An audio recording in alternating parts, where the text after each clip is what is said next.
তাহলে কোরআন নাজিলের মাস আসতেছে সামনে, রমজান মুবারক মাস। সুবহানাল্লাহ বলে এই মাসে অনেকে তো ফ্রিজ রিজার্ভ করে রেখেছেন, কথা বলেন না কেন? খাসির গোশত, হাঁসের গোশত, মুরগি রিজার্ভ করে রেখেছেন। নিজে শুধু পেট করে খাইতে হবে না, আশপাশ আত্মীয় স্বজন বোনটার খোঁজ নিতে হলে হবে, ভাইটার খোঁজ নিতে হলে হবে, ফুফু যারা আছেন খোঁজ নিতে হলে হবে। সারিতে আপনি শয়তানি করতে পারবেন না, শয়তানি বোঝেন তো? অনেক লোক সারিকে দুইটা সিগারেট টান দিয়ে ওই অবস্থায় তুলি করে রোজা রাখে, কথা বলেন না কেন? এই রোজার নিয়ম কানুন আমি বলবো ইনশাআল্লাহ।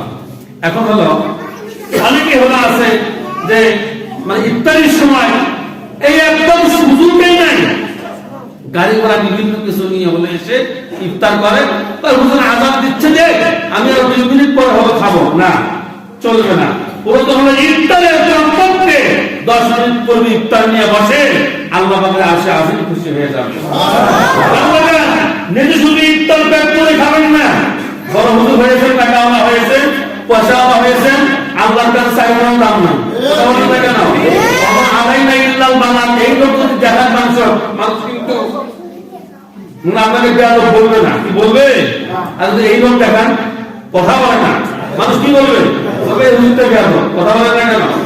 আর যদি আপনাকে বলি যে আমি বলি যাবো কোন দিকে, আপনি যখন হুজুর একদিকে যান, সাত আঙ্গুল লোক তুলবেন, আর যদি এই আঙ্গুল তোলেন তখন কি বলবেন? বেয়াদব বলবেন না, কথা পায় না, কি বলবেন না? বলবেন না। তাহলে আল্লাহ বলেছে না আলাইনা ইল্লাল বানাত, সুবহানাল্লাহ বলেন। আল্লাহ বলেছে না আলাইনা ইল্লাল বানাত।